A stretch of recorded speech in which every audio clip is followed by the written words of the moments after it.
Oasis Music Nigeria.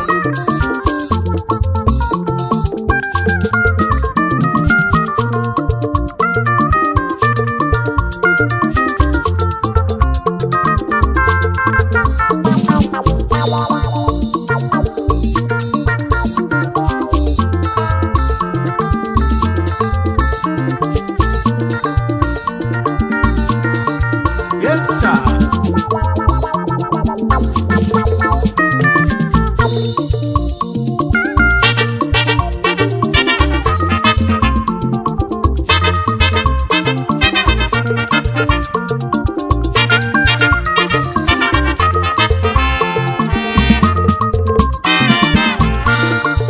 Na mejebe ije egwu m Australia ka m na-eje ka m ga Kennedy ke ka m ga kene oyi m Nwachukwu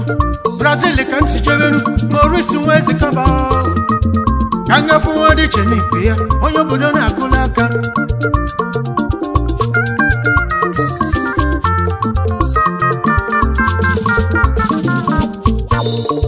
Dr. Nweze Dike oke nwa solido pụta ụwa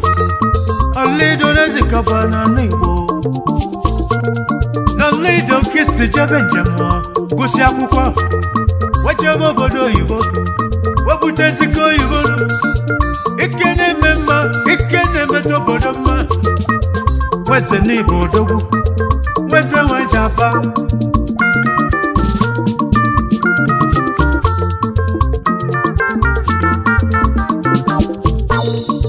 onye omechiri echichi n'obodo maka ifeọma ya maka ifeọma ọ na-eme maka ifeọma ọ na-eme maka ifeọma ọ na-eme maka ifeọma ọ na-eme n'obodo maka ifeọma ọ na-eme Nweze nweje aba n'ụwa Nweze nweje aba Nweze nweje aba n'Australia ka ibie bi Nweze Nweze nweje aba ebe mmiri ọma si adị obodo Nweze nweje aba ebe mmiri ọma na-eso n'ụwa Nweze nweje aba ebe iwe ọma si awa ya arụ Nweze nweje aba isi m gwa bụ okwunu onye chụrụ ibe ya n'enu ụwa bụ elika n'ọkabasị anyị na onye chụkwa ego n'enu ụwa onye chụrụ ibe ya Dr. Nweze Dike Nweze nweje aba Chief Dr. Uchenna Emmanuel Nweze Ọdịiche One Nweze nweje aba na Olido n'Enugu Ezike Nweze nweje aba Maurice Nweze Kaba kelele Nweze nweje aba Nweze nweje aba Nweze nweje aba Nweze nweje aba mbale n'ụwa Nweze nweje aba Ọdịiche na Olido Nweze nweje aba onye ọma na-ede mma n'ụwa Nweze nweje aba oke nwa na-ede mma Nweze nweje aba oke nwa ji mmanụ obodo eze Nweze nweje aba onye ọma na-ede mma n'ụwa Nweze nweje aba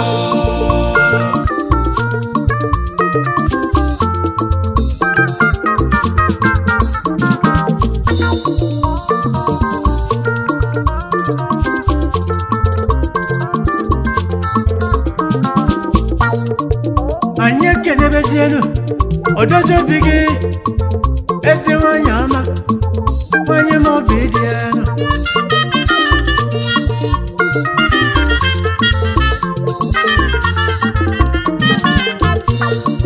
Vena nwanyị ọma Vena nwanyị ọma osodie m ọgọ nwanyị ọma Vena n'ịga dị Lọlọ Vena Samuel Nweze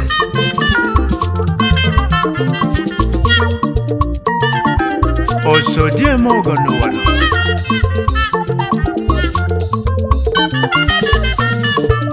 ezi nwanyị ọma na anyị kenele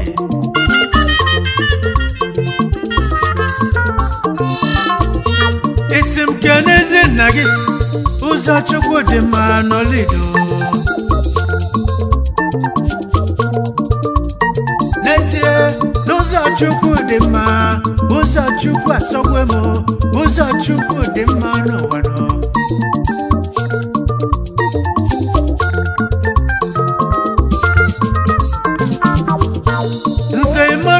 eze dike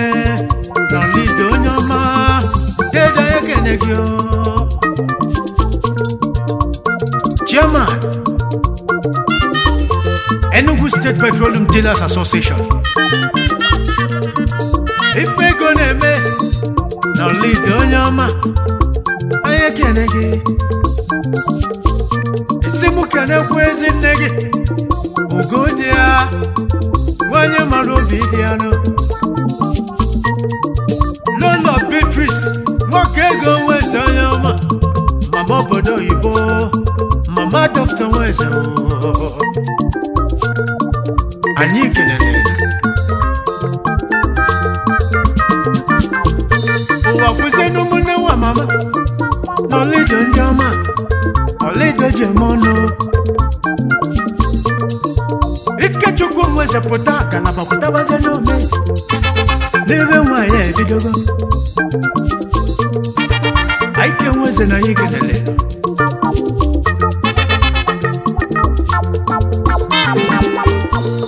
Prọfesọ Chukwuemeka Nweze onye ọma enyi n'ihi adịgo Professor of Microbiology na University of Nigeria Nsukka Bokoma na anyị kenele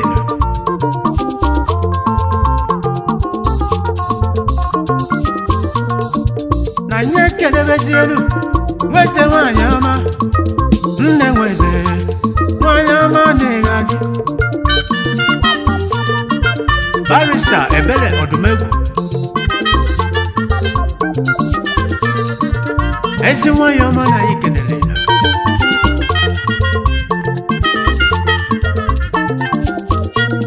Kabuzi Chika Nweze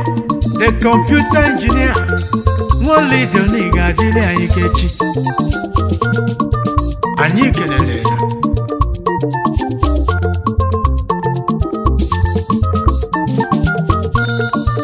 na anyị na-elota gị onye ọma napụrụ ụwa na mmụọ napụwa si adị sometimes Ifeanyi Celeste Nweze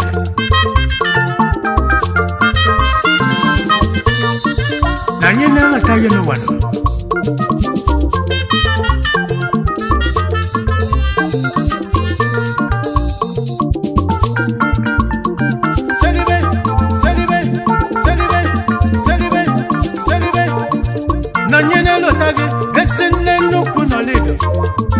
Ọba kisi biwa wepụtala anyị ọmanụ wemusiala anyị ụmụ ọma ndị ọma obodo ji aba mba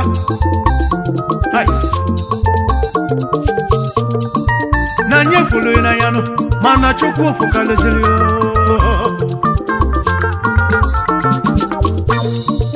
Late Madam Mary Eze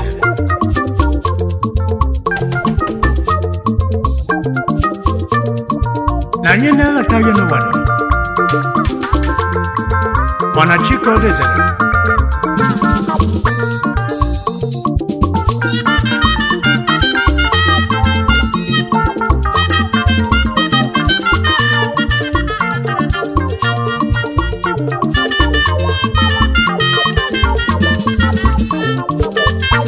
ofufe mmadụ n'ụwa na-agụ na-enwe agụ enyi na-enwe enyi n'oyi odogwu na-enwefe ya n'ụwa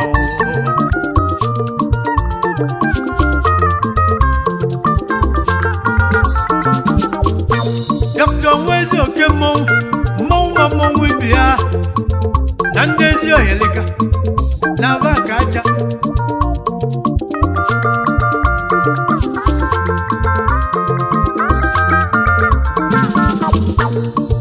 nesi mụ kenesie ndezi oyi ọma anyị dị ka nwanne anyị dị ka nwanne n'ụwa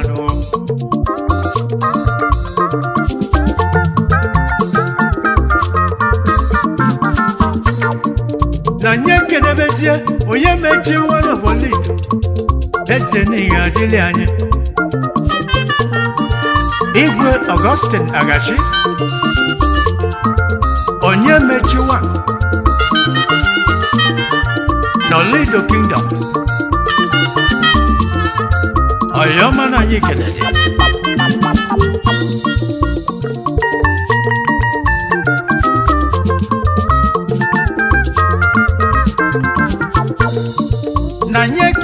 Lezienu Ebu Aba Enyi ni adelele Nze Ayu Abe Onowu Knowledge of Kingdom Ebu Aba One Oyoma na anyị kenede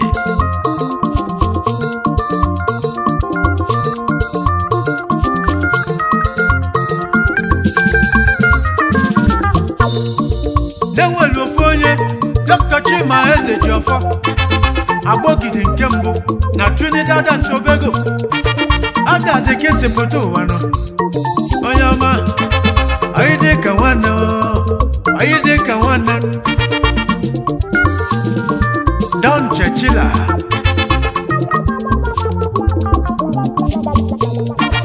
anyị ekerebezie Chief Honorable Felix Okechukwu Nwude Eze ya ọzọ Ogbuefi na Bakara Ifeanyi Chukwu anyị dị ka nwanne The Knight of St. John Nenwelofu High Chief Charlie Benjamin Abuguchi Nedu Obosi na Germany Ụmụnna Wezuakụ 1 Chairman Managing Director Aplos Hotels and Suites N'Oguta n'Enugu Ezekene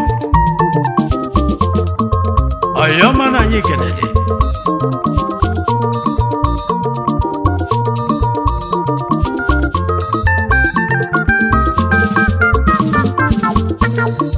Dr. Samson Ikechukwu Eze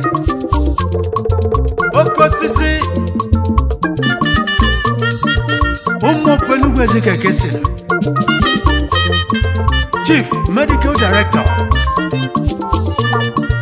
Jordan Hospital Onitsha Anambra State Chief Chris Okonkwo Ugodinobi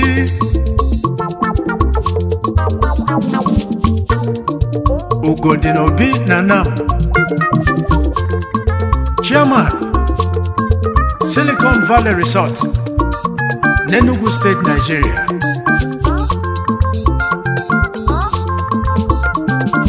Chief Samuel Chinedu Eke Okomili Kibwa na Nike Omekanaya 1 N'Okwe Kingdom Ibagwa Nike Kisepoto 1 Mana Melbourne, Australia Kena Treko Ezo Oyoma na anyị kenede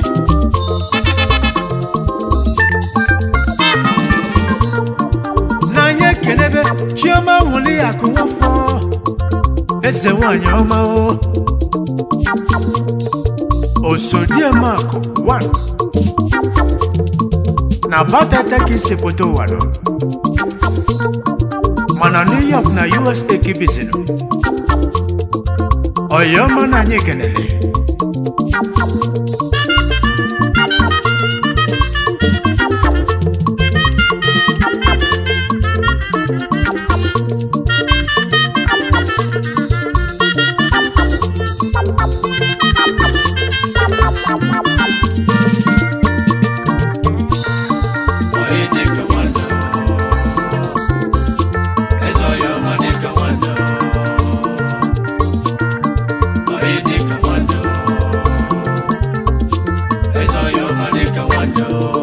Lezienu mwa mama Maurice Mwezi Koba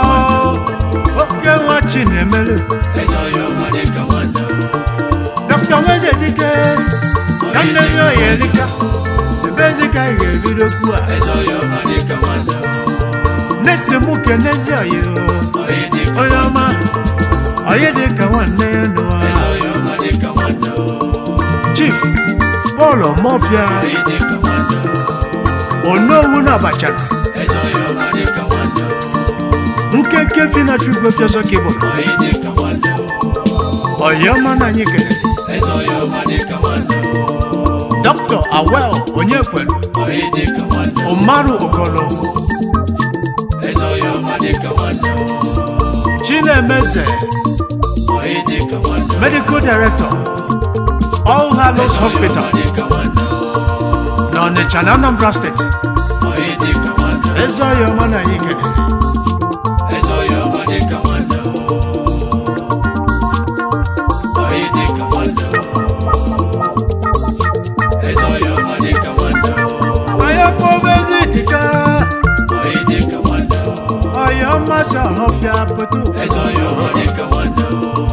Chief Mba Idika Uduma Ohofia Kisilo President Igbo Community na South Australia Oyedika Nwanne na Yikeneleno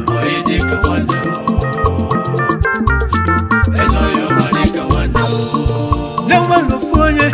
Oke Walu Moyaka Naduno Kofia Omaba Ija Chief Nathan Okonkwo Oyedika Nwanne na Yikeneleno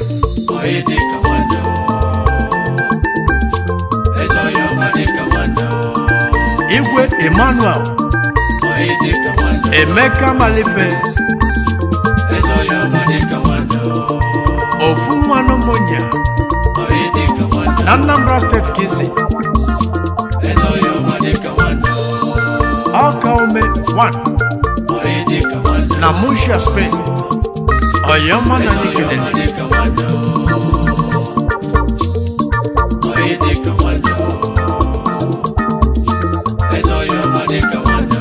Owa fuzenu menakaya Fuzenu ezoyi menakaya Odogu menakaya Chief Dr. Uche menakaya Odu Numunya Oyedika Nwanne na Yikeneleno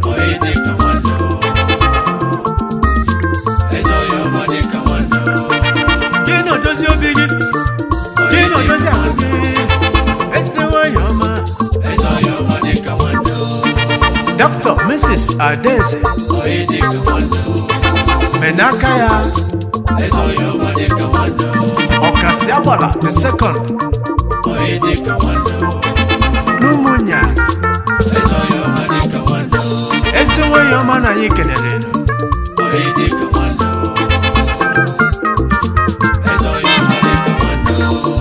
Barrister Chukwujama Eze Attorney Barrister and Solicitor na Supreme Court of Nigeria Oke Nwalido na Yikeneleno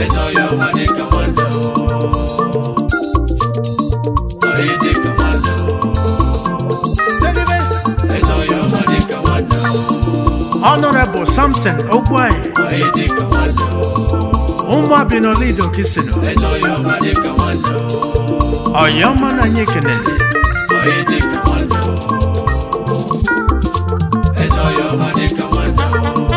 Mr. Eke Remigius Owakwe Madu Malomwe 1 Nolido Managing Director Eke and Sons Limited Nigeria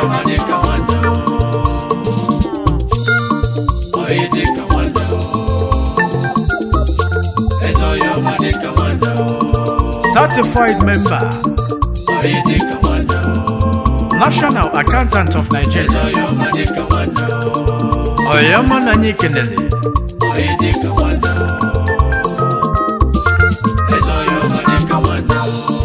Chief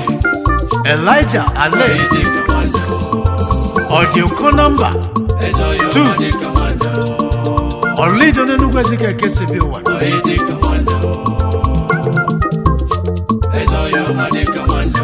Chief Lawrence Ugu Akure Chief Enolido Oyoma ne Dima Ezoyoma ne Demanua Oyedika Nwanne na Yikeneleno Ezoyoma de Kamanda Mary Ebele Ugwuanyi Nnedi Ugwu Nọlido kesepụta mana Nsụka ga-ebiemi onye mara Nsụka anyị kenele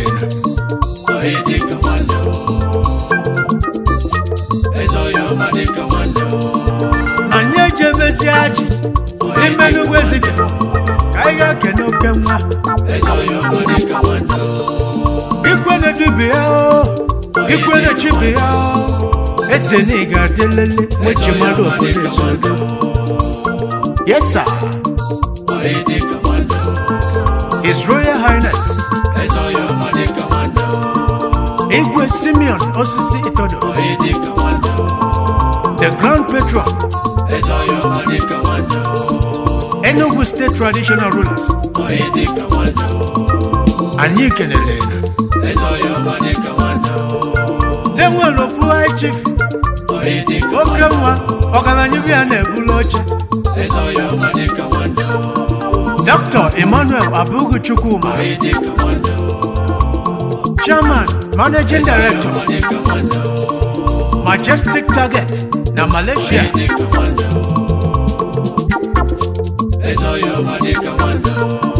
Abugu the Majestic Target Company Limited, na Nigeria. Dato na Malaysia. Wachi melweze wangu. Eyi nedi mao Umu idane n'ugwu Ezike kisino anyị kenele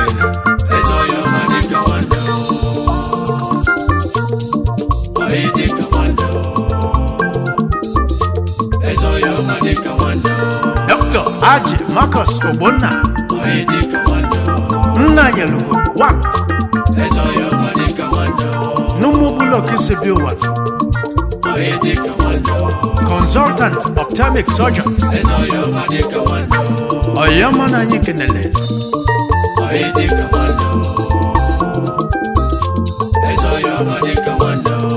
Nanye chebezo gidi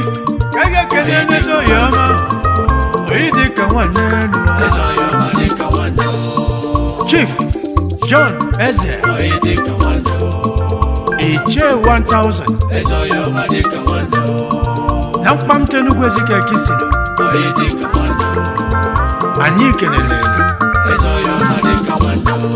anyị ejebezi obi mmụọ na Nsụka enwere ofu onye Oyedika nwanne n'ụwa Dr. Simeon Odugwu Okudo Nobimo Odogwu na South Africa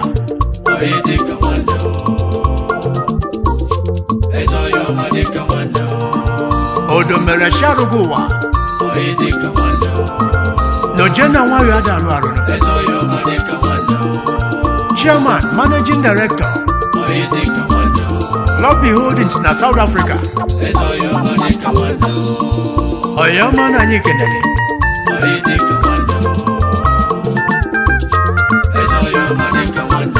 Dr. Etiko Bute Okenwa Leja na Nsụka Dr. Ejak Consultant Physician La Canada Kibino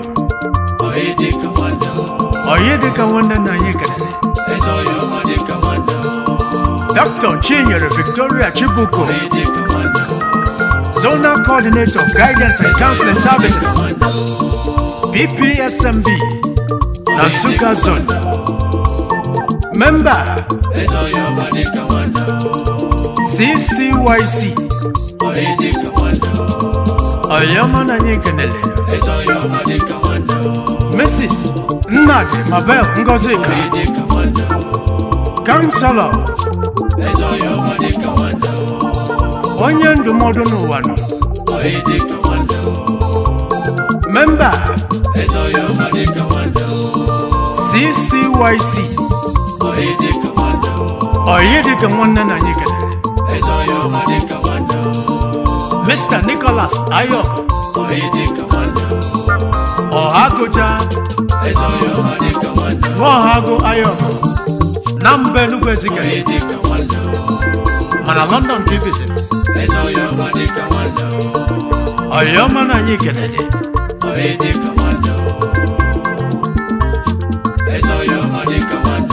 Chief Ikenna Agụ Okago Wanofobina Gudi Nwokoma Chairman Nzuko Ụmụnna Organization of Ndị Igbo n'Australia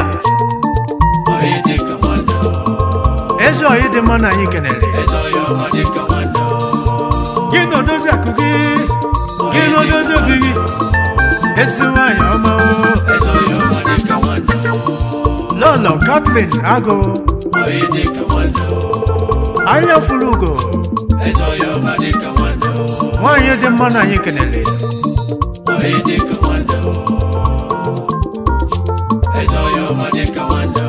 Oliver Olichimex Eke Ogbo Woluje 1 na South America niile nọ Ọkpakpara awọ 1 na London Oyedika nwanne na anyị kenele Dr. Kamtochukwu mmadụ na-eme Obi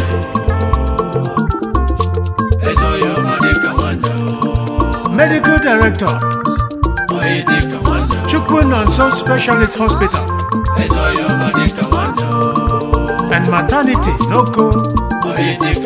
Oyedema na anyị kenele Anya kpọbaze agbanwe dike izu agbayalịa Ezu oyi na-ede mma Chief Madukaku Ignatius Nwata agbanwe dike izu 1 Igwe Elect Namube Kingdom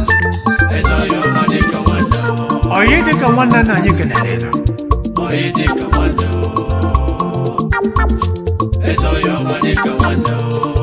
Professor Chidum Ezenwaka Chief Eze Chinyere Eze n'Olina Anambra State ka isi bi ụwa Oyedika nwanne na anyị kenele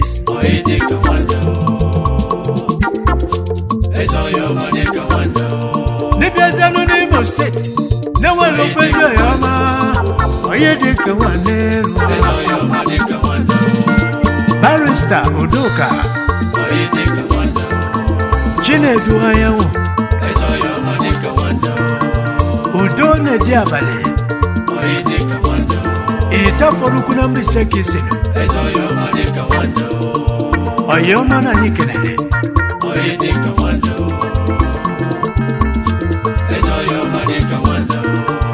na nye kenebezi elu Tomato Jones Eze nwanyị ọma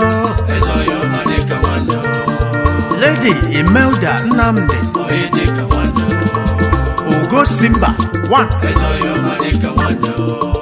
N'ọba wa n'Imo State ka esi bi ụwa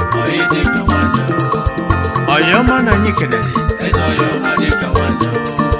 Prọfesọ Uneze Nweze Omemma nwoke ọma Nweze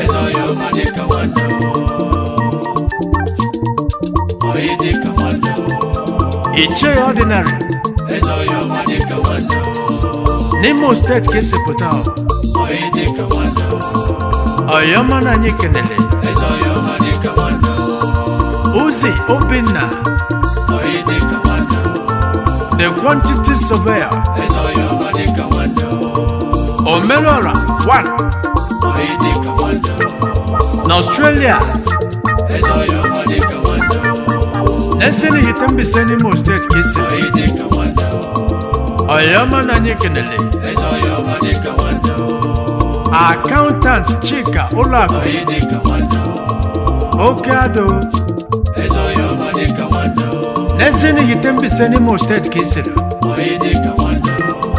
anyị kenele Debata n'ezim Esimonu tenu Nenwelo fezo yoma wachu Father Tadeus Onyebuchi Ugwese Onye chukwu chekwara nwalu no na St. Charles Parish Ehandi aguna Nsukka Keno Oyedika nwanne na ikenele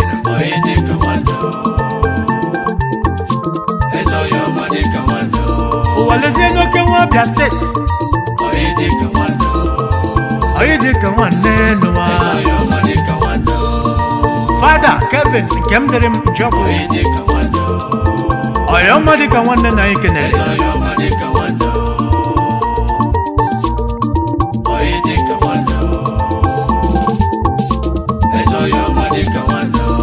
Kapuzuka chukwu in Australia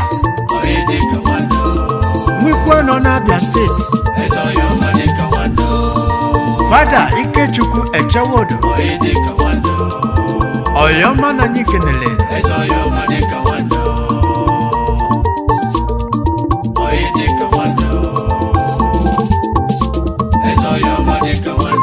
Dr. Osondo Agu Oyoma na Edema Chief Consultant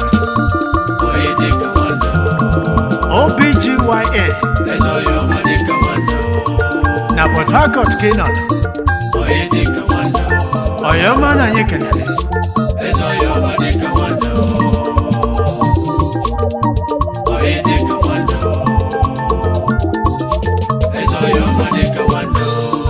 Honorable Innocent Abo Principal Partner of Abo Associates Former National Auditor of PDP Former SSG Enugu State, Nigeria Oyoma na nyikenele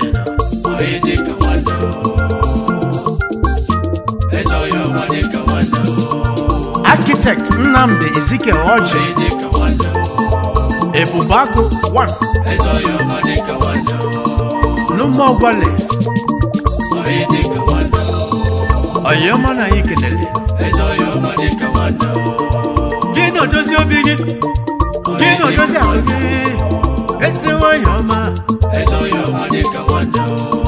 Lolo Chinenye Oji Ese Oyoma na ikenele Dr. Obinna Maduforo Ogene 1 Numwenye Kisilo on a Liverpool United Kingdom Kibisi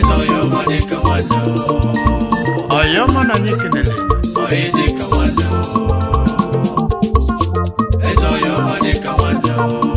Dr. Ike Emelando Omenora 1 Numwagu Numwahia Kesepota Chairman Managing Director GM Gas Odogu Medical Director Email Medical Hospital na British Virgin Island Oyoma na ikenele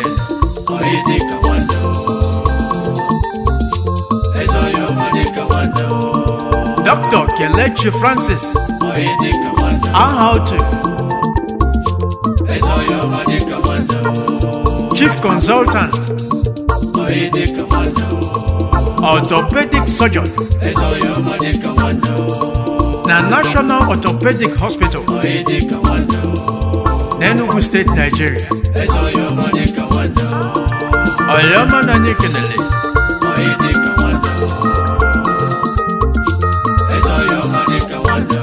Owafusienu nwekwe menu Owalesienu nwekwe menu Owafusienu nwekwe menu Owalesienu nwekwe menu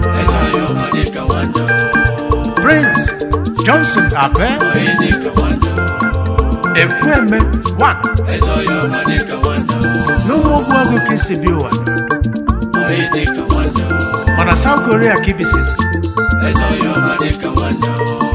Managing Director Prince Johnson Ventures Limited Ikwe na Gwangju na South Korea ka inodogo